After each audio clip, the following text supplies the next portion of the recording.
RTM, Rádio Transmundial de Portugal. Começa agora o RTM Talk, o programa de entrevistas da RTM Portugal. Eu sou a Ana Margarida e hoje entrevistamos a jornalista e mestre em políticas públicas, Beatriz Brinksken. Olá, Beatriz, tudo bem? Olá, Margarida e ouvintes da Rádio Transmundial. Estou bem e grata por partilhar sobre um tema que ganha cada vez mais importância, né? É verdade, e nós bastante gratos por te ter aqui connosco hoje a partilhar sobre o assunto.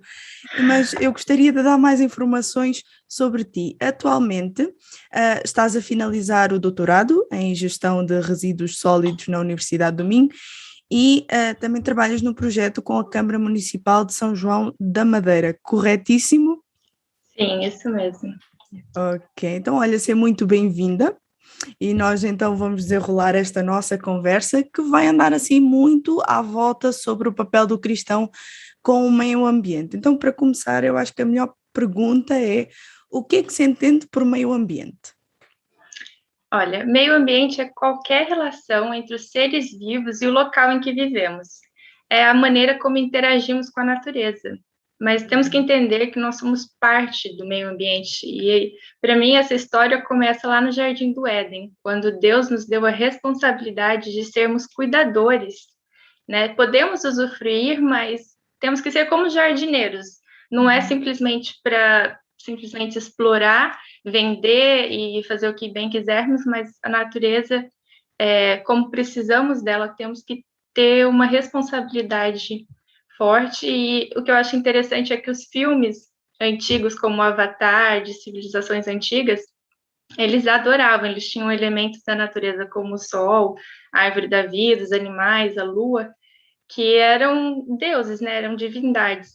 Mas com o tempo, essa visão da natureza ela foi substituída por um regime de propriedades. E nós passamos a explorar todos os elementos da natureza. E fomos até além do nosso planeta. Porque se a gente pegar o exemplo da Lua, quando o homem chega na Lua, a primeira coisa que ele faz é colocar uma bandeira norte-americana lá. E fora isso, das muitas viagens que foram feitas, como eu posso dizer, o espaço ficou tão sujo em volta do nosso planeta, nós temos 130 milhões de fragmentos de lixo espacial. Meu Se Deus. você colocar no Google, você vê as fotos. Então, até fora do nosso planeta, nós estamos contaminando e sujando. Onde a gente passa, a gente deixa um rastro. E então, eu vejo que essa responsabilidade não está sendo feita da maneira certa. Não conseguimos ter o controle mais sobre a natureza e virou uma questão de propriedade mesmo. Mas, no caso, eu faço uma analogia que essas ervas daninhas que nós teríamos que ter tirado do Jardim do Éden era, na verdade, a ganância e o egoísmo. Porque com o capitalismo, com os cartórios, né, que agora é tudo registrado, passamos a colocar valor em coisas que não eram, que eram valor intrínseco. Não poderia ter sido nesse sistema. Então é isso. Bem, eu estou em choque com essa informação que nós até fora do planeta estamos a ter um peso enorme, estamos a sujar muito. E é muito curioso isso que tu falas acerca da responsabilidade, porque na verdade não deve ser um peso. Responsabilidade nada mais é do que saber responder, principalmente a algo que Deus nos confiou, né? E tu trazes isso de uma maneira muito, muito específica. E ultimamente nós temos visto que há um olhar mais atento para essa questão. Eu não sei se é por realmente os olhos já estarem abertos, mas então existe essa urgência em tratar do assunto? O que me dizes, Beatriz? Olha, recentemente, agora nas primeiras semanas de novembro, nós tivemos a COP26. Então, todos os jornais estavam noticiando, que é, para quem não sabe, o maior evento sobre mudanças climáticas e é organizado pelas Nações Unidas. Mas quem seleciona o que é importante, o que é urgente, acaba sendo a mídia. Mas se eu te perguntar, você viu nos jornais alguma notícia sobre a Etiópia? Não. Não. Então, faz quase um ano que a Etiópia está em guerra por conta de recursos hídricos do Rio Nilo.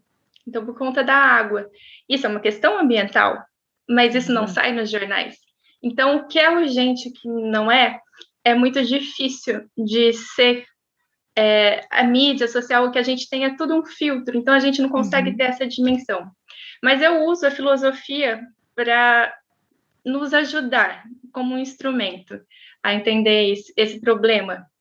Na filosofia, eles dizem que cada comunidade, cada pessoa até mesmo, cada ser tem uma hierarquia de valores, que é reproduzida também dentro de uma comunidade, de um país. Então, quando nós estamos numa comunidade e temos no topo um valor, nós iremos nos alinhar ou nos distanciar das outras comunidades que têm valores similares ou não. Consegue entender essa parte? Sim. Estou a acompanhar o raciocínio. E a COP26 é uma reunião de todas as partes, as comitivas políticas. E eles tentam entrar num consenso, mas é um problema muito grande, porque cada um tem um valor diferente. Tem fatores diferentes, variáveis tecnológicas, contextos econômicos, tudo isso é muito difícil alinhar, são prioridades que eles têm diferentes. Exato, exatamente. Então, eu vou explicar um pouquinho de como é essa hierarquia de valores dentro das Nações Unidas, ok? Em 1990, o painel intergovernamental de mudanças climáticas das Nações Unidas publicou o primeiro relatório sobre o assunto, sobre as mudanças climáticas. Na época, a urgência era combater os combustíveis fósseis. E o que mudou no mundo depois disso? Que as petrolíferas mudaram o nome, mudaram uma estratégia de marketing, passaram a ser chamadas de empresas de energia. A questão, até hoje, nós ainda usamos petróleo e tentamos usar algumas energias renováveis. Essas empresas estão num processo de transição em busca realmente de fazer isso. Mas, assim, você vê que foi uma questão de marketing só. Então, nós tínhamos um problema com combustíveis fósseis, ainda existe, mas cada vez que as Nações Unidas emitem um novo relatório, o problema muda um pouco, mas o antigo não fica resolvido. E o que eu acho interessante, eu vou abrir um parênteses aqui, que os 3 primeiros relatórios do IPCC, do painel intergovernamental, foram coordenados por um cristão, um físico britânico chamado John Houghton. Os primeiros 5 relatórios do painel apenas apontavam que os gases de efeito estufa poderiam ser um dos fatores de impacto no clima. Então, até então, era provável. Agora, em agosto de 2021, eles publicaram o 6º relatório. E realmente isso passou a ser uma urgência, porque nesse 6º relatório, eles colocaram que pela primeira vez os impactos são causados pelo efeito estufa. Antes era uma probabilidade e agora eles afirmam. Então isso muda muito o cenário mesmo. Como se na hierarquia de valores tivesse um plus ali, um sinalzinho de mais de urgência. Mas o triste dessa questão toda é que os argumentos que eles usam são muito vagos. É uma questão tão complexa que quem consegue entender as raízes do problema e escuta o que eles colocam, vê que não está indo na raiz do problema. É como se você estivesse tratando a ferida de uma forma muito superficial. E eu vou dar um exemplo. Você escuta todo mundo falar sobre a pegada de carbono, sobre as viagens que eles fazem, que não se deve viajar de avião, se deve viajar de trem. Mas se a gente parar para pensar, 80% da população nunca entrou num avião. Então, por que se discutir isso se não é uma minoria, uma elite que está aproveitando disso? Uhum. Então, tu crês que o que nos falta é um pouco mais de, vamos dizer assim, educação no assunto, ou seja, pesquisar um pouquinho mais, haver um interesse próprio da nossa parte? Também, é claro, mas esse tipo de coisa a mídia seleciona, coloca o que eles Uhum. entendem. Às vezes, os jornalistas nem mesmo entendem o que eles estão escrevendo. Uau. Então, não é só culpa do público, né? Ou seja, O que eu, é o que feito eu o que tu falaste, é acredito, uma responsabilidade nossa, geral. sim, Exato. quando eu estudei políticas públicas, o que a gente aprende é que a gente tem que escutar a voz das pessoas afetadas. E eu Uhum. garanto que na COP26 podia até ter movimentos sociais, mas será que eles chamaram aquelas pessoas que são analfabetas, que estão sem água, que andam 7 quilômetros para buscar água num poço que está ficando vazio? Não, ninguém escutou a eles. E eles são as verdadeiras comunidades afetadas pelo clima. Uau. Pessoas que nem sabem, nunca viram um avião. Uau. Por quê? Porque eles precisam da natureza para retirar o remédio, o Uhum. carvão vegetal para fazer a comida, a água que eles andam quilômetros para buscar. Então, eles são completamente dependentes da natureza, que é muito diferente da nossa situação, que vê a natureza como um lugar para ir passear, relaxar. Aí você chega no lugar, tudo bem, o rio está amarelo por causa da mineradora, ó, que triste. É completamente diferente a situação. Bem, o contexto é completamente diferente e tomando consciência disso assusta, né? Então, Sim. desta forma, acreditas que muitos lidam com esta questão como uma agenda política ou financeira? Olha, eu acredito que existem 3 grupos ou 3 frentes de trabalho querendo impulsionar esse tema. Uhum. A primeira, que é a mais próxima que temos aqui, que é a União Europeia. Uhum. Eu acredito que eles têm uma agenda política para alcançar uma relevância geopolítica, porque a China está prestes a se tornar a nação mais poderosa do mundo. E sem esse poder econômico dependente da produção da China, a União Europeia perdeu espaço. O que acontece é que a China tem avançado, sim, em tecnologias para combater as mudanças climáticas, mas ela continua sofrendo muitas acusações nesse sentido. Uhum. E tem um artista plástico muito famoso chamado Ai Weiwei, que ele foi considerado o artista contemporâneo mais poderoso do mundo, porque ele enfrentou a China, o governo chinês. Ele chegou a ficar 80 dias preso. Bem, que coragem. Ele, e ele é um artista plástico que retrata muitas coisas da natureza. Ele pegou no Brasil o pau-brasil e fez uma grande obra de arte. Então, ele gosta muito de Portugal, acho que já até chegou a morar aqui em Portugal.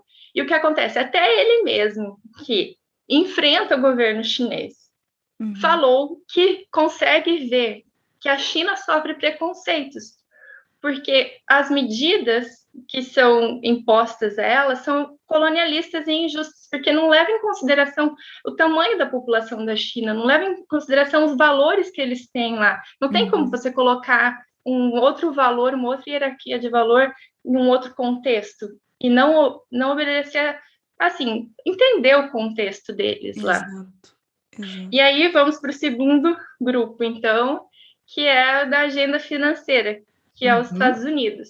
Uhum. Você vê que, aliado com todas as empresas de tecnologia que os Estados Unidos têm, eles têm Hollywood, É que faz verdade. com que esse tema se torne ideológico. Se você pegar o Japão também tem grandes empresas de tecnologia e tem soluções tecnológicas para energia renovável e tudo isso. Mas, diferente dos Estados Unidos, eles não têm essa ideologia toda. Então, você lembra que no início, quando nós começamos a falar de mudanças climáticas, tinha o Al Gore fazendo documentários, vendendo soluções tecnológicas e tudo. Então, existe esse viés financeiro dos Estados Unidos que tem o marketing deles também, sabe? Uhum.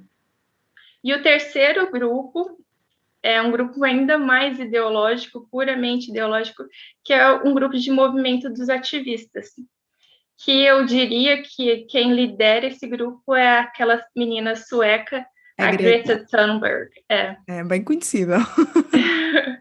E esse grupo, eu nomeio, eu coloco um rótulo neles como um movimento quase religioso, alarmista e propagandista, e que muitos jornalistas fazem parte dele. Por quê? Porque eles promovem culpa, porque por ser religioso chegam até mesmo a divulgar esse apocalipse ambiental. Então, e eles não conseguem ser específicos. Novamente, aquele problema dos aviões, eles são generalistas, é uma luta que é contra um sistema, eles são anticapitalistas, então qualquer coisa que vier de bom do capitalismo, eles vão ignorar, porque eles não querem, eles querem um novo sistema. Exato, então não vão à raiz do problema mesmo ambiental. Sim, e você, qualquer coisa, qualquer sistema tem sempre coisas boas e negativas, você tem que ficar com as boas e, né, tentar mudar as negativas. Mas o que eles querem é um experimentalismo social. Então, mudar o sistema para algo que a gente ainda não sabe o que seria. Só que eles usam muitas imagens mentais de caos, aquela menina, sabe, colocando todo mundo em choque, porque ela tem um discurso muito forte, né, radical. Então, esse discurso dela está muito alinhado com o que o mundo está sofrendo hoje, que é a polarização. Todo mundo escuta falar. Só que essa polarização, né, se a gente entra nesse discurso, beira a depressão, de tão negativo que é. Então, essas são as 3 ideologias, mas ainda temos um outro grupo que não é tão ideológico, que é a comunidade científica. E eles, a maioria dos cientistas, eu não consigo encontrar exceção, se alinha com os relatórios das Nações Unidas. O problema não é acreditar nos fatos, o problema é encontrar soluções e tratar o problema da maneira certa. Porque, vou dar um exemplo, o relatório diz que 6% das espécies estão ameaçadas de extinção.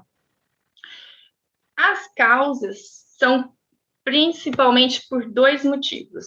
Primeiro, a caça predatória para a sobrevivência. Segundo, o desmatamento para a agricultura, porque eles precisam de mais espaço e, com isso, eles destroem o habitat natural dos animais. A solução que se pode propor seria uma política de utilização e ordenamento do território, como tem no Brasil, em que 20% de um grande lote fundiário tem que ser para reserva ambiental e só 80% pode ser usado para monocultura ou qualquer outra coisa. Só que essa política, né, fica só no papel. Na realidade, quem tem que sobreviver num país pobre, ele vai correr o risco de morrer de fome ou de levar uma multa do governo. Então, na realidade, na prática, quando vai para a parte local mesmo, fica muito difícil de colocar em prática isso. E um exemplo do que poderia ser feito em prática e que talvez teria soluções ou teria avançado muito nos combates, né, como medida de combate, seria enviar tratores. Eu sei, porque quando eu estudei medidas políticas públicas, eu tinha vários colegas de países africanos que vinham estudar na Europa, o que eles mais queriam era enviar um trator da Europa para a África, porque isso mudaria completamente a comunidade deles. Uau. Então, eles pesquisavam como mandar por embarcações, qual o preço de tratores usados, porque aqui na Europa é muito mais barato. Então, uma simples inovação tecnológica teria muito mais impacto do que ficar falando sobre aviões. Entende como é complexo? Exatamente. E vai muito de encontro àquilo que tu dizias, que é ouvir realmente as pessoas que estão dentro desse contexto e não de uma maneira muito subjetiva. Entrando aqui já numa forma um pouco mais profunda dentro do contexto cristão, como é que tu acreditas que a igreja ela poderia ser mais consciente neste âmbito? Olha, eu gosto muito de uma passagem da Bíblia que está em Romanos 8:19. É bem famosa, diz assim: a natureza aguarda com expectativa que os filhos de Deus sejam revelados. Então, sim, Deus nos deu autoridade, né? E eu acredito que essa ideologia dos ativistas não pode ser a solução. A solução é a transformação espiritual mesmo. E nós somos praticantes dessa transformação espiritual. Então, a igreja precisa primeiro tomar essa consciência. E que tudo começa quando o ser humano floresce de verdade. Não é verdade? Sem dúvida alguma. Eu estou aqui impactada e eu acredito que quem nos está a ouvir está da mesma forma, porque várias luzinhas agora aqui à volta da minha cabeça. E estamos todos, assim, estamos conectados com Deus, com o outro, conosco. Dentro de nós temos que nos conhecer e com a natureza. Então, é uma questão de conexão, de alinhamento, para que floresça mesmo como Deus planejou. Mas uma coisa que é interessante é que a Bíblia sempre diz que teríamos aflições, teríamos pobres, e eu ainda acrescento que teríamos poluição. Não tem... É colocado. A dificuldade é que a gente precisa manter a esperança, porque é um mandamento religioso, nosso, né, espiritual, não religioso, Verdade. de que temos que fazer algo, mesmo sabendo que o mundo não vai ser transformado como queremos e que não somos salvadores. Não temos esse poder de heróis, mas também não podemos ser vitimistas. Exato. Então, é difícil você manter essa esperança dia após dia de que a sua luta vai chegar num ponto, pelo menos de alguma melhora, né? Exatamente, ou seja, não vamos solucionar, mas pelo menos vamos ajudar a retardar para que não fique pior, no caso, não é? Sim, e voltando à sua pergunta, um ponto que eu acho crucial é que a igreja repense o materialismo. Porque esses são os valores do mundo, novamente voltando a falar sobre valores. Mas a espiritualidade, nós temos que caminhar na direção oposta. Isso é uma mente transformada. E o consumismo, o acúmulo de bens materiais, eles ditam a identidade e o valor das pessoas. Então, a igreja está completamente rendida a esses valores. Aliás, a fast fashion é uma das provas disso, não é? Então, já não há mais aquela ideia de, por exemplo, preservar um pouco mais a roupa, ou pelo menos, em vez de deitar fora e voltar a comprar outra roupa só porque está na moda, mas pelo menos preservar aquela, ou então comprar em segunda mão. Sim. Essa é outra das questões. E quando eu falei de florescer, o ser humano florescer da maneira certa, é ser a imagem de Deus, né? Como a Bíblia fala, façamos o homem. E eu vejo que Deus é um Deus criador, e quando a gente usa a nossa criatividade, estamos refletindo a imagem dele. Sim, e é diferente, é tão diferente quando você simplesmente consome, quando você cria. É uma outra mentalidade. Então, é essa parte do florescer. Mas voltando a falar das igrejas, um terceiro ponto, depois de relembrar todas as nossas responsabilidades, tomar consciência dos valores corretos, o terceiro ponto que eu diria para as igrejas é assumir responsabilidades dentro da comunidade que você está. Porque é só pela responsabilidade que nós alcançamos a maturidade. E uma outra coisa interessante é que a nossa fé, né, o cristianismo, tem bons exemplos de pessoas que assumiram responsabilidade e fizeram grandes coisas na história, né? Então, nós podemos também nos espelhar em cristãos revolucionários como Martin Luther King, que falou, I have a dream. E quando ele diz isso, mostra que ele veio com uma revolução esperançosa, positiva, não veio com uma catástrofe do mundo. Exato. É isso que temos de melhor para oferecer, que é essa verdadeira, genuína esperança. E sabendo que não seremos os salvadores. Sim, convém também termos isso em mente, não é? Isso seria ser ingênuo. Não é achar que vamos salvar, mas É difícil, é complicado É mesmo. fazer apenas a parte que nos compete e a responsabilidade que nos foi dada, né? Eu entendo. Muitas igrejas veem a questão ambiental como desnecessária, porque eles falam que tem que focar no espiritual e apenas nisso. Sim. Só que eu digo, olhem para o exemplo de uma árvore, porque uma árvore ela não cresce só pela copa, para cima, para o céu, na espiritualidade, ela cresce também nas raízes, e cresce proporcionalmente. Então, é aqui na Terra que Deus quer nos usar. Não é só ficar focando no céu, achando que é isso. Não, a transformação é na Terra, está ligada assim na Terra como no céu. Então, nós precisamos fazer diferença nessa Terra, senão não serve para nada. Muito importante isso que tu acabaste de falar, e principal, é engraçado que eu estava a ouvir falar e estava a pensar o seguinte, sobre essa questão da renovação do entendimento, ou seja, mudar a mentalidade, aí também se aplica. É curioso, tu estavas a falar há pouco sobre os cristãos que realmente marcaram e que vieram com essa esperança. Existem exemplos de cristãos ou até de movimentos cristãos que estão a trabalhar afincadamente nesta temática? Sim, existem centenas, eu diria, pelo menos umas 100, assim, se você buscava 100 organizações. Sim, sim, organizações ambientais cristãs, e nisso você pode incluir os católicos, os judeus, e organizações ecumênicas também, que é o que eles chamam de ecoteologia. Então, eles... nome. Muitas dessas organizações, elas estão atuando apenas na educação ambiental. Mas, aqui em Portugal, temos uma das organizações mais famosas e mais atuantes, que é a Rocha. Uau, conta mais.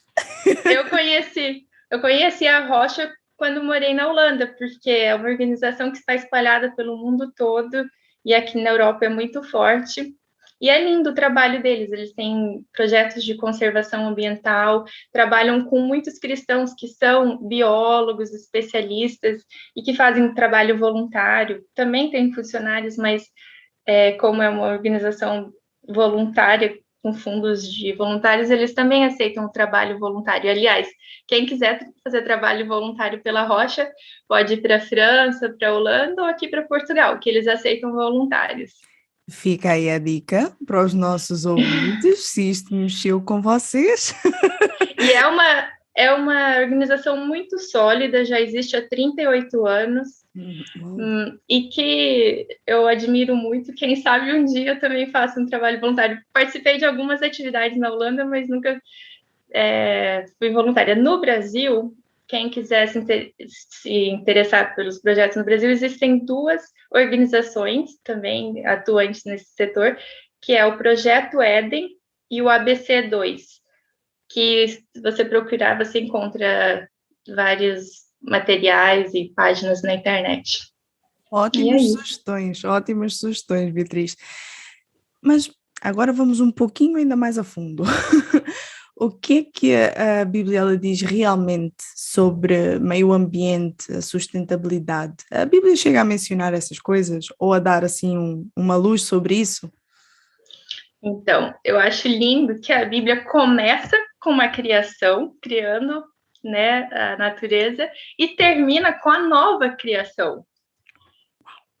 Então, praticamente uma questão de fases e períodos, mas o tempo todo estamos inseridos nesse meio ambiente, nesse jardim.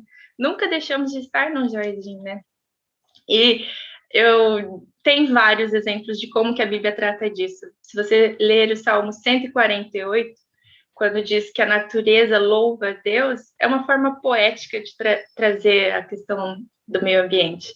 Depois tem até o humor, que eu considero humor, que em Gênesis 2, quando Deus convida Adão para personalizar, dar nomes para os animais, eu diria que Adão estava até sendo o autor do horóscopo chinês, porque o horóscopo chinês... Fantástico! O horóscopo chinês é isso, é a personalização, as características dos animais. Adão que criou aquilo, tinha que estar ali a assinatura dele. Fantástico. E até mesmo para a área de resíduos, a Bíblia entra como um fator histórico. Em Deuteronômios 23, versos 12 e 13, Deus dá um mandamento para o acampamento para que eles comecem a enterrar os excrementos, os dejetos deles. E até então as pessoas deixavam tudo ao ar livre.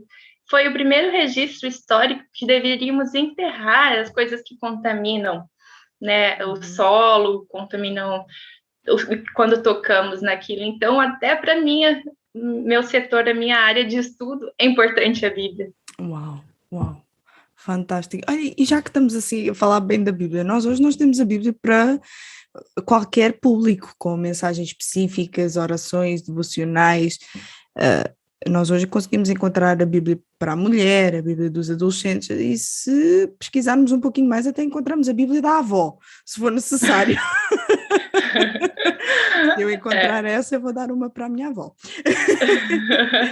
Existe alguma Bíblia que traga essas diretrizes, com alguma das diretrizes para o meio ambiente? Não, atenção, estamos aqui a dizer que a Bíblia não é modificada, ela apenas traz, assim, às vezes uns textinhos ou um estudo um pouco mais abaixo com essas diretrizes de meio ambiente. Existe?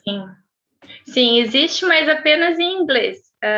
A Bíblia se chama Green Bible, e ela traz muitos artigos de teólogos, de estudiosos famosos, mas ela também categoriza as passagens da Bíblia com como fala quando... Vamos dizer o sublinhado. Sim, o sublinhado ou destaque em verde. Assim como tínhamos a Bíblia, que as passagens que Jesus dizia estavam em vermelho, essa Bíblia traz tudo em verde. Uau. Ela é toda com papel ecológico, foi feita de forma bem sustentável. Mas essas partes em destaques estão categorizadas de 4 formas. A primeira, quando mostra que a Trindade, né, Deus, Jesus, Espírito Santo, se envolveu na criação. Depois ela mostra sempre que a natureza responde à ordem de Deus, como quando Jesus foi crucificado, que o céu escureceu, quando chove ou quando tem a seca. Então, todas as vezes que a natureza obedece a um filho de Deus ou até mesmo a um mandamento de Deus, a uma ordem de Deus.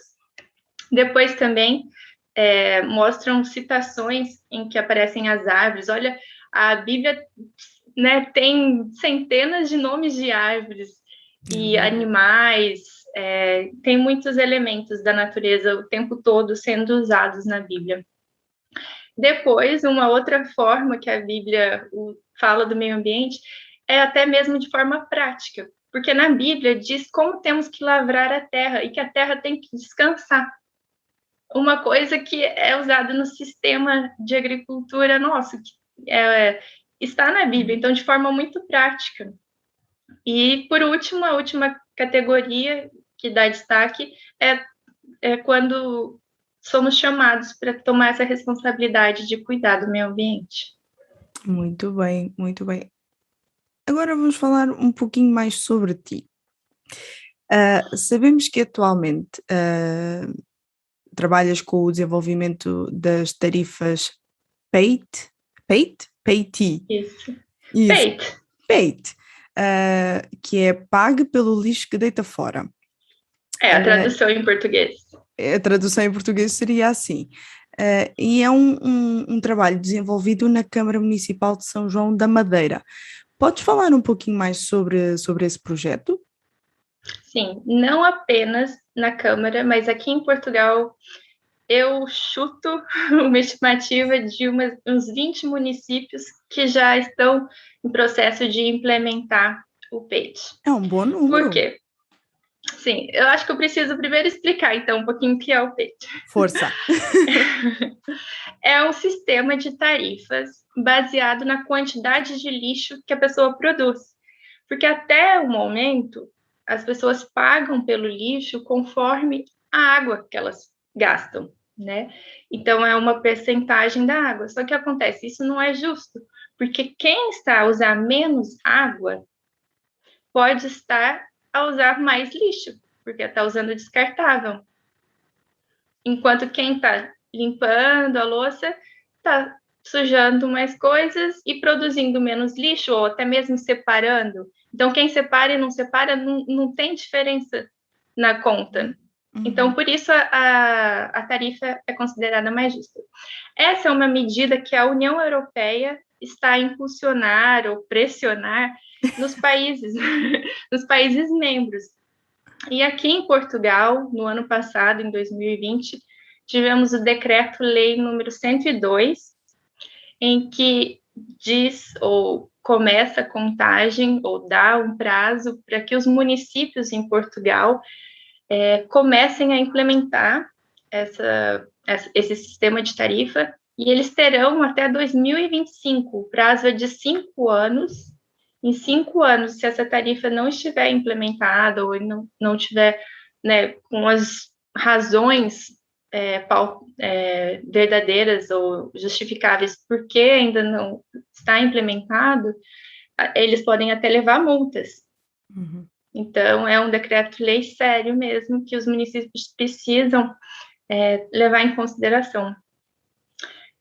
Agora, o que eu posso dizer é que um dos municípios que tem avançado muito nessa questão é o município de Maia e de Guimarães. São bons exemplos, e existem vários exemplos, ou de Cascais também tem avançado com gamificação, que são aplicativos. Então, de alguma forma, esse sistema tem provado ser muito eficaz.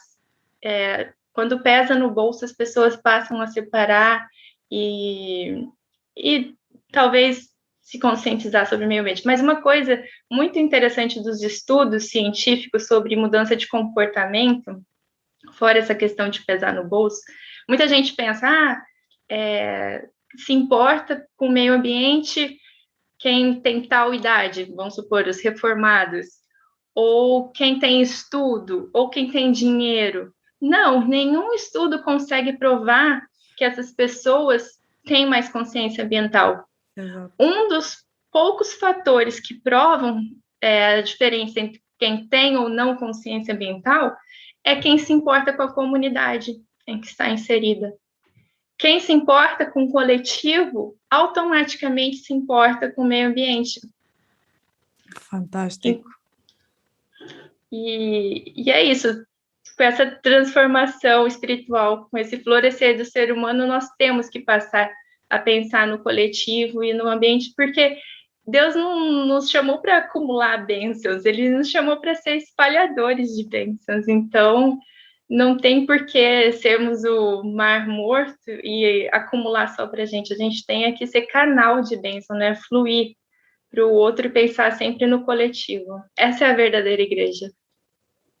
Uau, eu estou impactada. Mas que bela explicação. Eu acredito, porque foi o que aconteceu comigo, eu acredito que os nossos ouvintes também vão estar da mesma forma, vão passar a ficar mais conscientes a partir de agora. Quem ouvir vai ficar mais consciente, e eu acredito que vai começar a pesquisar bem mais. Olha, e eu digo que não é utópico, porque vai pesar no seu bolso, vai ser desconfortável. Então, é uma mudança que tem que ser verdadeira, porque senão as pessoas desistem. Uma vez eu tinha uma mania de, sempre que eu via sacos plásticos voando, eu tentava pegá-los e deitar no local certo, né, numa lixeira. Por quê? Porque os sacos plásticos todos das ruas acabam indo para o rio ou para o mar. Com a chuva, a rua lava é lavada e eles acabam nos rios e que acabam nos peixes, né, nos animais marinhos. Então eu falava, sempre eu vou fazer, sempre que eu puder parar e pegar um, eu vou catar e jogar fora. Pelo menos isso, não vou sair catando lixo na rua, mas pelo menos isso. Porque eles voam, né, e vão para muito longe. E aí, uma vez, eu fui tentar pegar um que estava num arbusto e eu pisei num cocô de cachorro. Eu falei, meu Deus, esse é o preço que a gente paga. Não é fácil. Tudo pelo coletivo. Sim. Essa história é fantástica. Tudo tem um preço. Não é um ativismo só de ficar falando, mas quando a gente começa a fazer, você vê que tem um preço mesmo. Mas eu tenho essa certeza que os nossos ouvintes eles vão passar a ser mais conscientes e vão passar também a pensar mais no coletivo, apesar dos riscos que às vezes se pode tomar, porque lá está, é ter essa consciência de que temos uma responsabilidade, temos que saber como responder e temos que pensar no próximo também. Pelo menos eu penso muito nisso, nessa questão, o que será das próximas gerações, que mundo é que nós vamos ter para lhes apresentar. Eu não sei se queres aproveitar para deixar mais informações, projetos que podemos seguir, onde podemos pesquisar um pouquinho mais. Olha, eu diria que as pessoas que estão em Portugal, que procurem pelas informações sobre a Rocha, e que se querem, de qualquer forma, você pode acompanhar as notícias, às vezes você quer dar algum apoio financeiro para alguma organização e não sabe qual, então tem a Rocha, e se as pessoas estão em outros países, busquem saber na igreja ou falem com os pastores sobre como eles podem, de alguma forma, contribuir com a comunidade em que eles estão inseridas ou procurar organizações que façam alguma coisa e colaborem, sabe? Quando eu estive no Brasil, eu via muito lixo nos terrenos baldios perto das igrejas, então eu pensava assim, gente, nós temos que impactar pelo menos a nossa rua. Um lixo num terreno baldio é uma coisa possível de ser retirada, então eu tentava falar com os políticos para que tivesse algum caminhão para retirar, voluntários. Então, de alguma forma, a gente pode sempre atuar. Beatriz, muito obrigada. Foi um prazer ter-te aqui, foi um prazer conversar contigo sobre um assunto tão urgente e tão importante. Muito obrigada por tudo aquilo que tu partilhaste. Eu que agradeço, muito obrigada também. Ora, essa. E assim nós terminamos mais um RTM Talk. RTM Global. A Transmundial cada vez mais perto das pessoas. RTM. Agora transmitimos em 300 idiomas e dialetos em todo o mundo. RTM. A maior associação privada de comunicação do planeta. A transmitir esperança através do rádio.